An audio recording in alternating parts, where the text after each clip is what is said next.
Northern Kentucky. Ah, right, yeah, gotcha. You got snow still, have you?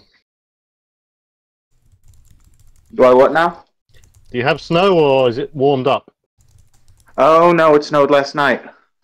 All right, heavy. Yeah, enough to cancel local school. And how much is on the ground? About an inch and a half. All right, so schools in America close with an inch and a half of snow, as well as UK as well. Yeah. Wow. I thought it was just us that was soft. Well, out here, especially because the infrastructure is kind of bad, so the roads freeze over a lot. In America, we have busing for just about every school district. So in a rural area like this, if the roads freeze over, it can be quite dangerous.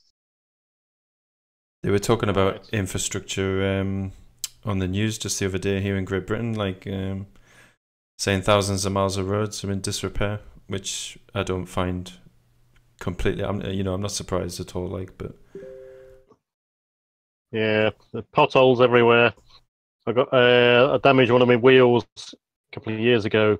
It cost me £300. Buckle the wheel, new tire, new wheel, etc., etc.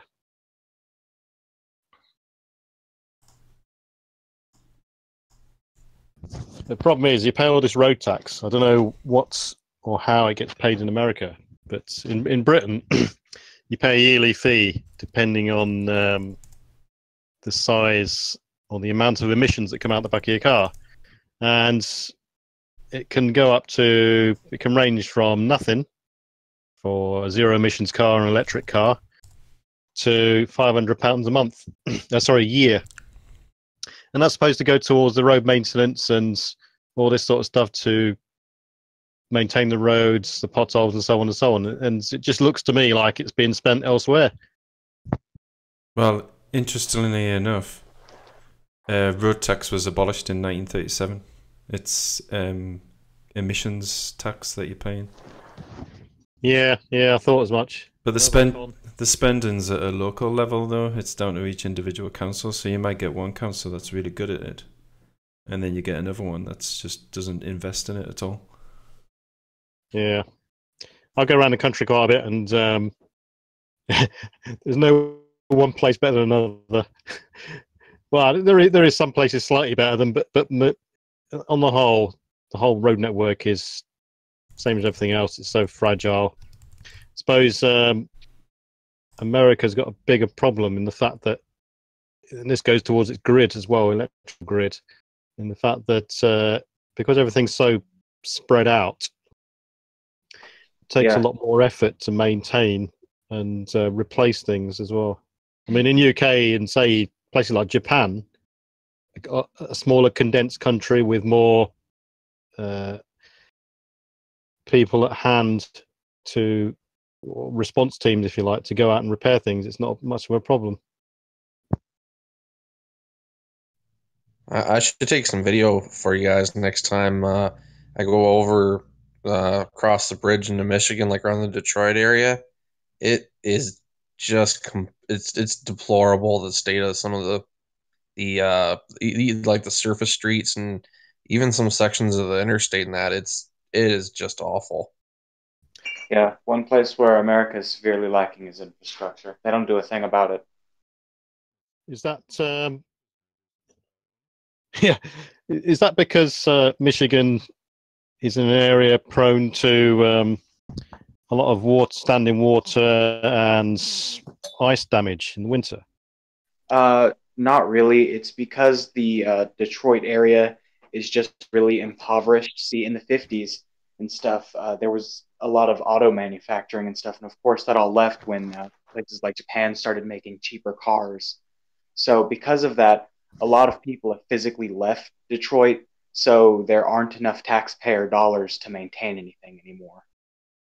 Yeah, I've heard stories of and people's posts online about how bad Detroit is. I've never actually seen that area. It's very bad. About a third of all the properties on the outskirts of town are abandoned and burnt out. Yeah, there's some of the places where we go, when you're going down the surface streets to get there, there'll be like a city block, and there might only be four houses on the block left, and the rest are either empty lots or like burnt out shells of houses. It's pretty surreal. So where have all these people gone? Have they moved to different cities, or are they living in tents, or? Some became homeless. Most moved to places with more jobs. Detroit doesn't really have any suburbs anymore because of all the people leaving and stuff. They either would move out to California or New York or just some larger city that has some semblance of a manufacturing infrastructure or something like that. So they're basically chasing the jobs. Is that Yeah. right? Yeah, the main industry's gone, so they all had to go elsewhere. I tell you, it's just like the film They Live, where you see people roaming around from job to job, mainly in the construction industry and so on, living in makeshift camps. And I don't know if any of you have seen it, but that's a pretty good vision from the future. It's like the Depression again, isn't it? I mean, they moved around America. Yeah. So I mean, that will it just makes me think about a coronal mass ejection event or an EMP event where transformers have to be replaced when the grid goes down, and how quick it will happen.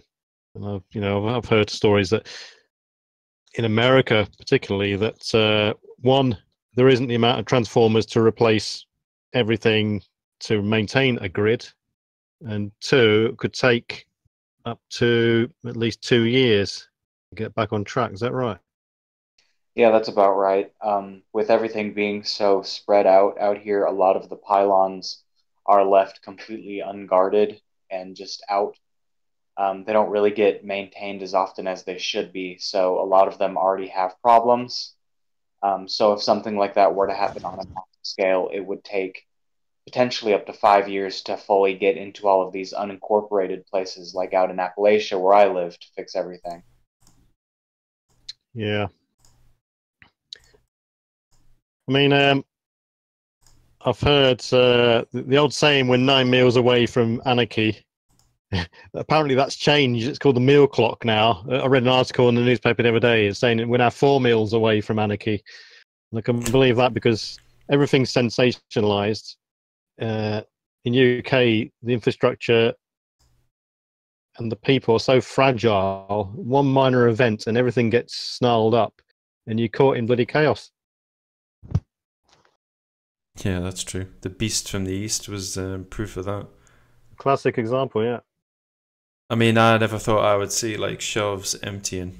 You see it on the news, but the local shops here, like all the fresh produce was gone, or well, supposedly fresh.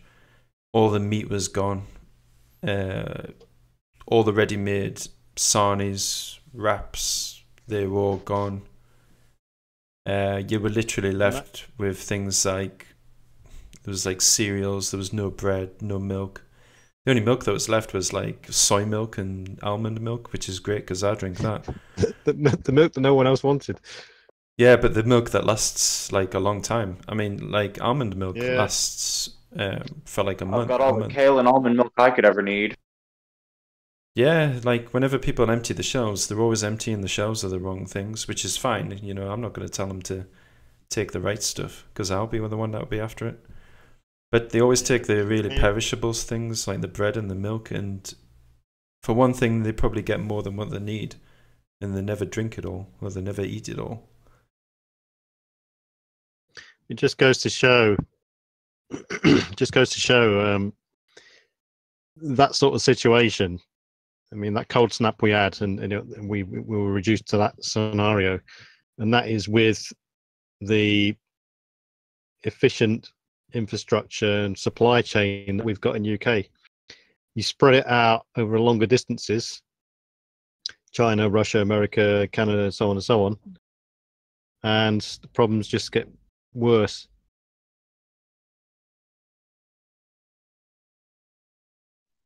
It just kind of reminded me a minute ago there when you were just talking about what would happen in like a CME or something like that.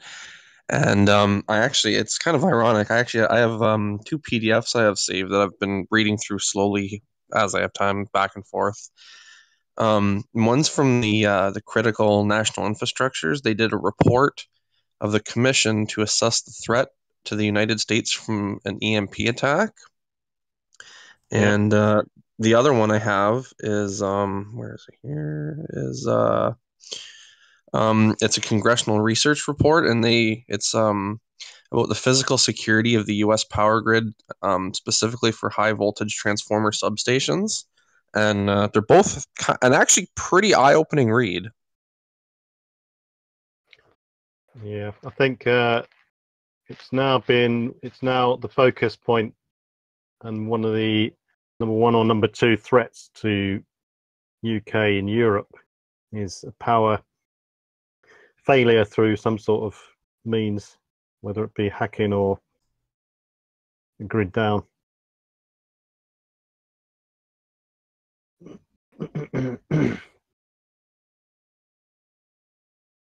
I mean, the actual infrastructure here in Britain is good. A lot of it's underground. However, more without resistance it makes it against that sort of thing, I don't know, but I'm sure the people who work in these industries can give you many horror stories and the insider views on how fragile things are, and how much it's held together with string and tape, you know.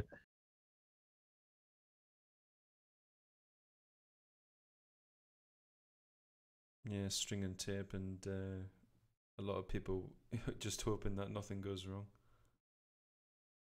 Yeah, I think there's too many single points of failure, combined with, there's a multitude of factors, but combined with the mentality of people, you know,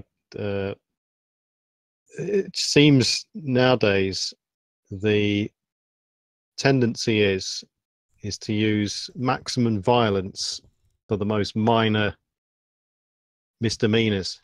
I mean, arguments will escalate far more quicker nowadays into a weaponized confrontation than it would have done years ago, I'd say. Combine that with the need and frustration of people. I mean, you've only got to look at traffic jams and road rage to see examples of that sort of thing.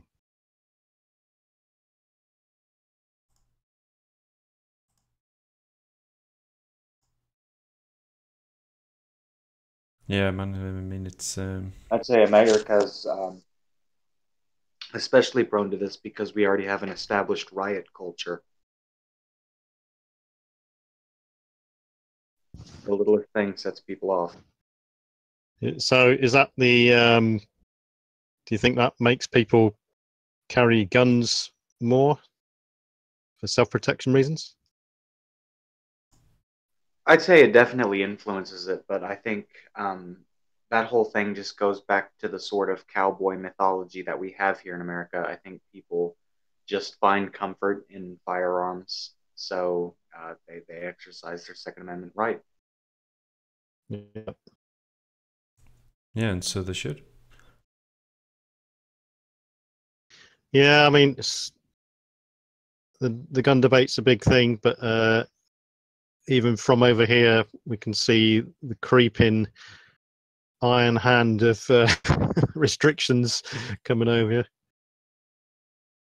See, Canada's wanting to increase their gun laws as well now. Right. Oh yeah, my whole day yesterday was spent dealing with that. They want to do more background checks or something, but it'll probably creep into other things like types of guns, because it's actually pretty easy to get one over there. You have to take a course or something, but you can get access to a much wider range than what you can here, I think. Well, a lot easier anyways.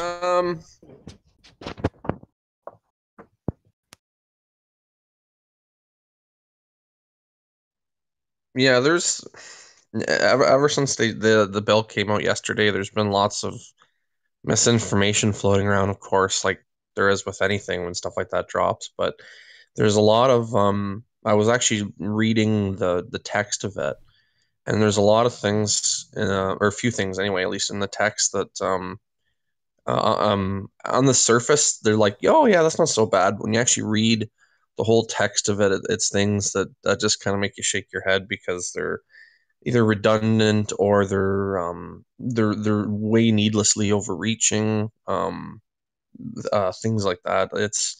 I know yesterday was just the first reading, and if I had to put money on it, there's probably things they're going to change in it if they have any hope of trying to get it passed, or at least I hope so anyway.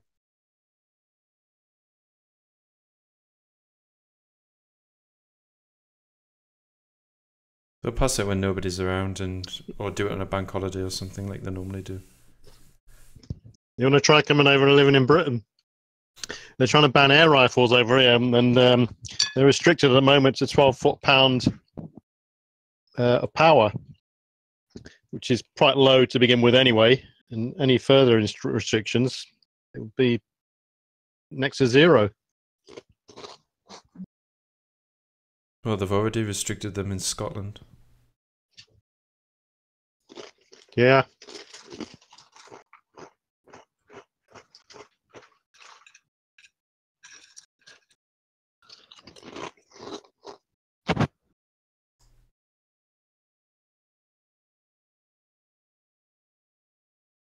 That's all I really saw from Canada. I mean, just going off what I've seen people carrying over there, it just seems... So, yeah, it'll get to the point...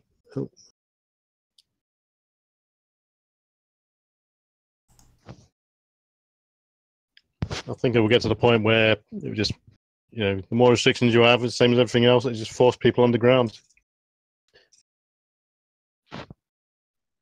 Well, there's that. I know, like from all my discussions with other Canadian gun owners, at least like for here in Canada, the general consensus among people who have a firearms license, once you go through the process and you're finding out all the different ways like the government is involved in the process and everything else, that it's either by design or unintentionally, it almost is trying to, like, it's a process to dissuade people from going through the process, just with there's with needless restrictions on things, and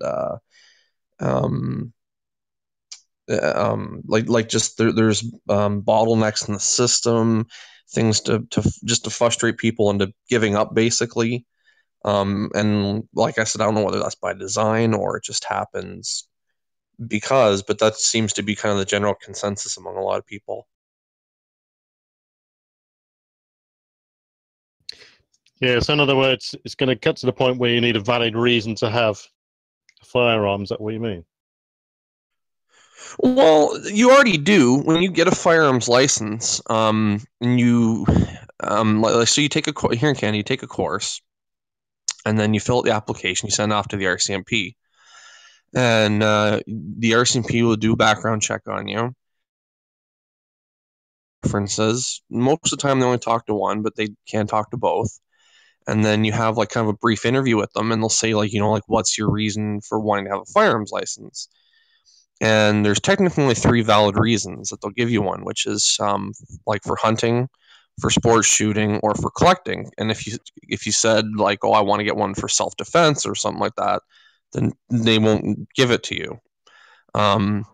But say if like one of the steps that seems to like I said, being needless restriction is like, say if 2 people have what's called a restricted license, like for handguns and short-barreled rifles and stuff, semi-automatic rifles.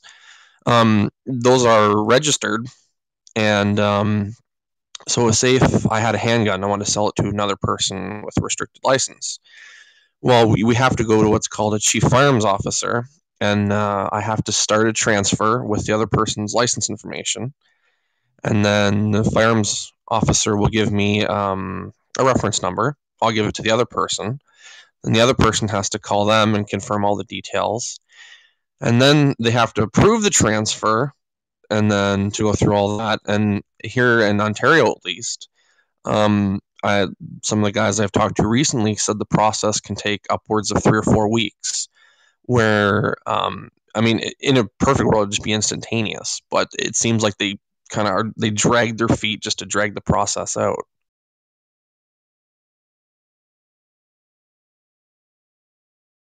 Yeah, it's just to create delays so that you don't really get involved with it. It's just like, ugh, well, do I really want to do all that? It's not too far dissimilar to UK gun laws. I mean, in UK, you can have AR-15, you can have a Barrett rifle, you can have pistols, you can have almost any type of firearm you can think of. It's varying levels of licenses over here, which is similar to what you just said there. You have to go to your local police chief, fill out a form, pay the money, you get background checks.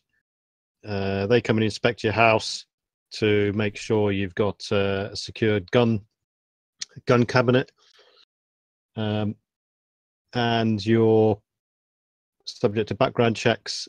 And you also now, I believe, have to have a medical as well, some sort of psychiatric evaluation from your doctor, or a medical note from your doctor to say this guy is not going to flip out and so on. So, yeah, in UK, I mean, you can have quite a variety of firearms, but people just think you just can't. It's shotguns and that's it. Yeah, you can get loads of stuff here. It's just nobody really knows what you can get, and Really, here, the only thing that you need an actual license for is if you want a class 4 weapon, which is an automatic weapon. That's the only time that you really need to see the police or anything about that, about getting certified to own one.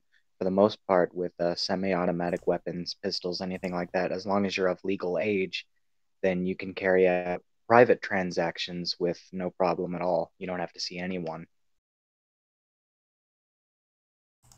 So I take it there's a lot of hunters in Canada. In Canada, do you have to? I mean, to hunt, you obviously need the landowner's permission. But is there many places where you can just go and hunt in the wilderness without any permission at all?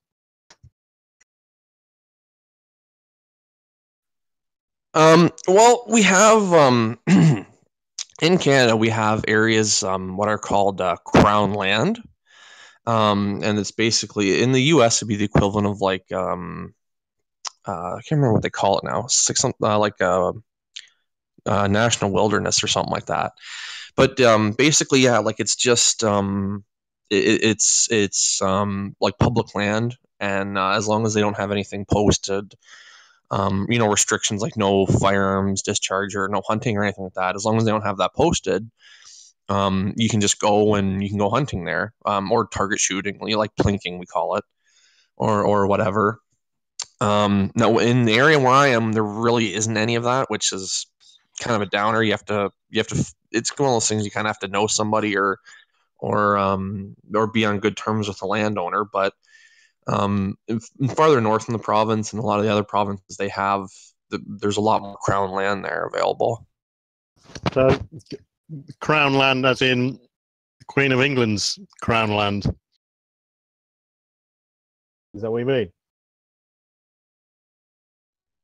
I honestly, I do believe that might actually be where the term originated from. Yeah, I think the Queen owns very large portions of Canada and America, but because she's the, I don't know, whatever you call it, the monarch of Canada, that it's still classed as that. That's my guess.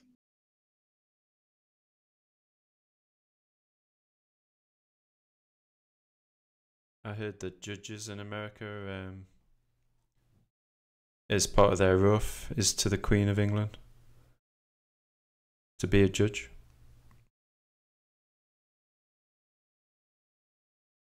Which seems pretty ridiculous. You know, Yeah. constitutional republic supposedly separated and fought the British, and yet the judges there still have to on oath serve, you know, state their loyalty to her. I don't know if it's true or not, but it wouldn't surprise me.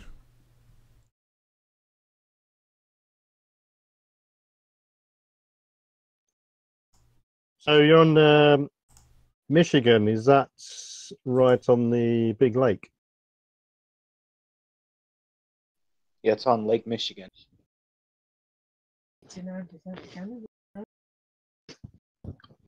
So Yeah, it's bordered on one side by Lake Michigan, on the other side by Lake Huron, to the north by Lake Superior, and part to the south by Lake Erie, and then between Ontario and Michigan, there's the St. Clair River, and there's also Lake St. Clair in between too. To say that it's bordered by Lake Michigan is kind of an understatement. Lake Michigan literally cuts the state in half. So I just done a Google search, and apparently the Queen owns 89% of Canada. It's a ridiculous amount of figure. Yeah, she owns a lot of guess it. in I mean, Canada, but in America, she doesn't own a thing. Yeah. So just interested to know, in Lake Michigan, do you know, is it feasible to use a boat to live on and use a boat as a bug out system and live on the water to catch fish and so on and so on? It's feasible. It's just not legal, you know, but that won't matter. And Yeah. You can fish pretty much unrestricted on the Great Lakes for the most part, just not commercially. Like you have every state has certain limits on how much you can legally bring in, you know, and how big the fish can be, or rather, how big they have to be. Like you can't bring in young fish or anything. Yeah, got it.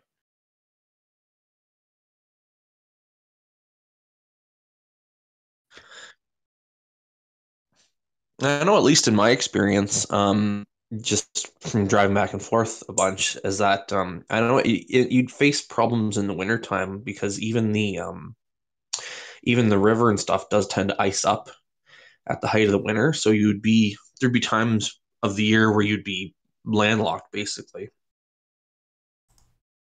He's got a point.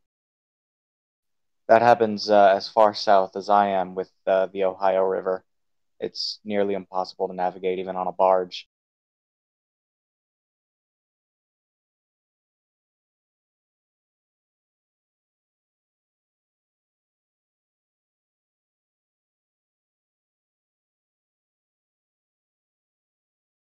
well, gents, we've been going for nearly half an hour now, so I think we'll probably end it here, like, because should be enough to review and see if the audio is clear and everything. And